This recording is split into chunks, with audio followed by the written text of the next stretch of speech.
Hey there, comic fans. You're watching Comic Yahud, and today, we're kicking off Chapter 9 of Tintin and the Dark Island.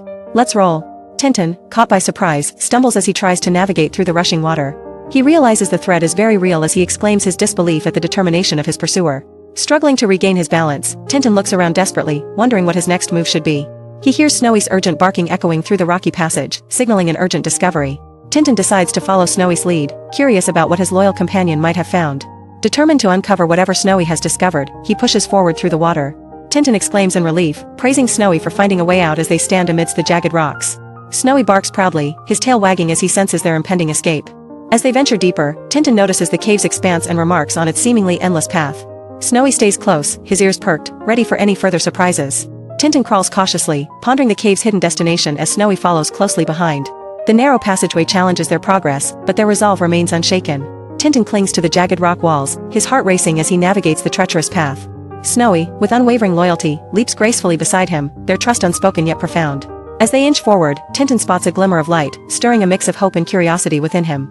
He whispers to Snowy, urging him to stay close as they approach the mysterious glow. Peering through the rocky crevice, Tintin's eyes widen as he sees two men examining a green paper with intense focus.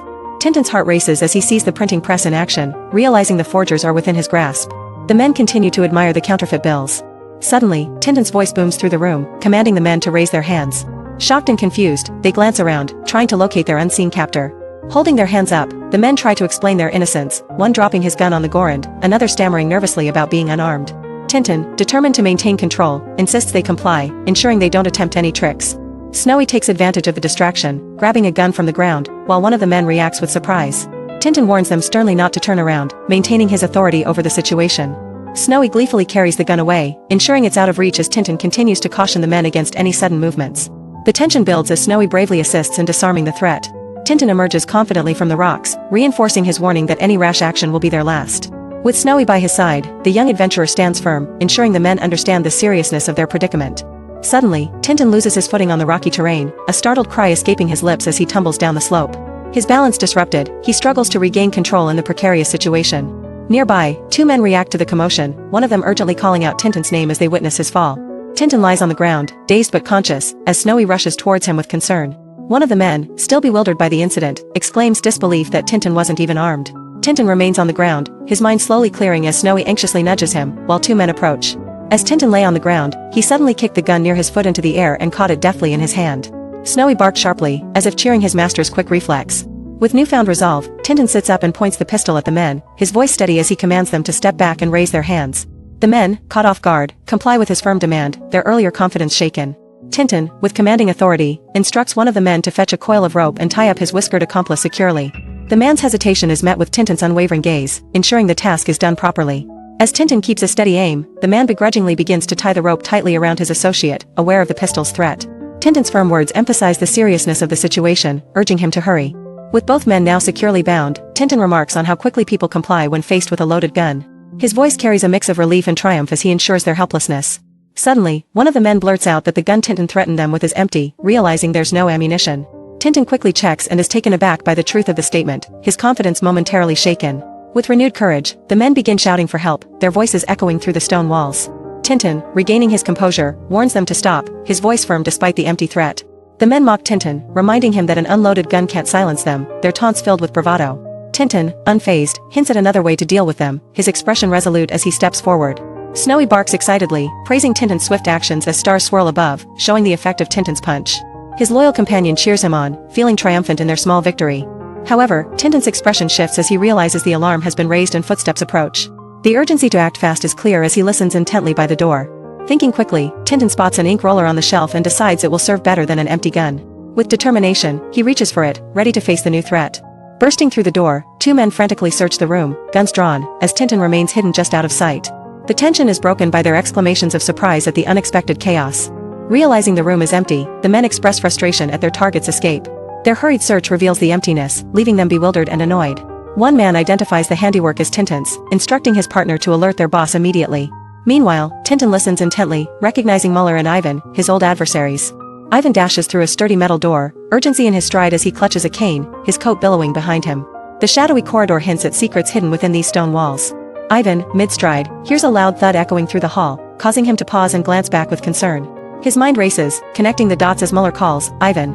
Ivan rushed into the room, calling out anxiously, "What is it, Chief?" His eyes darted around as he hurried to Muller's side.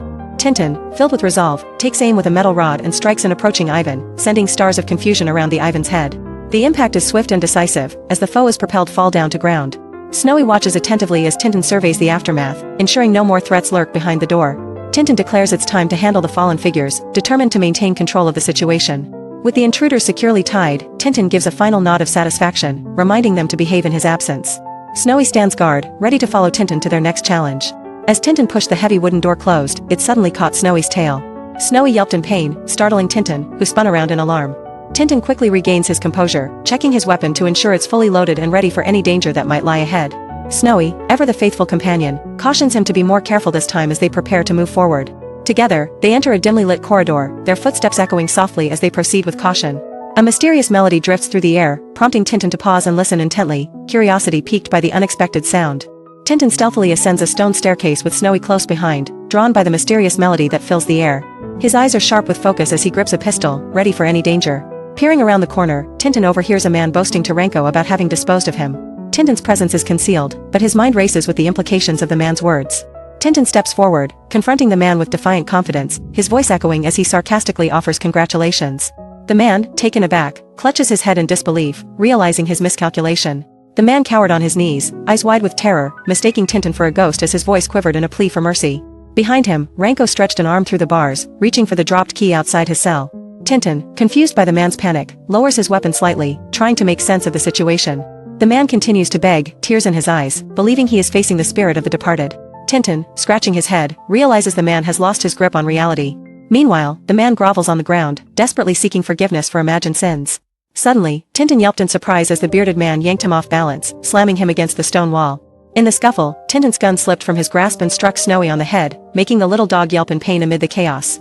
As Tintin regains his senses, the man confidently explains his move, calling it a bit of jujitsu. Quickly recovering, Tintin retaliates with a swift kick, sending the man sprawling backward with stars circling his head. Tintin's decisive action leaves the bearded man stunned on the ground. Suddenly, a fierce roar erupts from the shadows, and Tintin turns to see a massive gorilla, Renko, emerging from a cell. Tintin, undeterred, brandishes a revolver and fires a shot to the ceiling, hoping to deter the fearsome beast. The loud bang echoes off the stone walls, momentarily startling Renko, who hesitates in its advance. As the shot reverberates, a chunk of the stone wall crumbles and falls, striking Tintin on the head. Dazed and seeing stars, Tintin struggles to regain his footing. Renko loomed over Tintin's unconscious form, reaching down to seize him. But as the gorilla's hand stretched closer, Snowy bolted in fright, scampering away. Snowy, peering around the corner of the stone wall, gasps in alarm, his eyes wide with concern. The small dog's heart races as he processes the daunting sight before him. Renko hoists Tintin effortlessly over his shoulder, his intentions unknown, as Snowy's voice echoes with panic. "He'll eat Tintin." Snowy cries, fear gripping him as his friend dangles helplessly. Suddenly, Snowy's sharp barking rang out, startling Renko. The gorilla recoiled in surprise and dropped Tintin, who tumbled heavily to the ground. Snowy rushes to Tintin's side, barking frantically as the gorilla retreats, its cries resonating through the corridor. Tintin, still sprawled on the ground, starts to stir as Snowy circles him anxiously. Snowy, relieved, declares, "That's got rid of him." Now to help Tintin, as he nudges his friend gently. That's the end of this chapter.